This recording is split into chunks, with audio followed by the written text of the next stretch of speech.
Mag-grill sa made. Painiton sa natog maayo na made. Kay Panta o galay, maglapwa ta o galay mga made. So kana kay nagaswaso na. So atuwa na siya.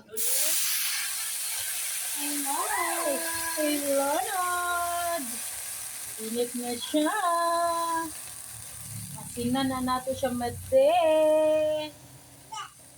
Asinan nato na siya para lamig. Asinan nato na siya para naa siya malasi. Diba made? Ngayon mo din na siyang takloban. Takloban na nato. Magpaabot lang tayo nga makuha na po na made. We will be right back. O di aran na.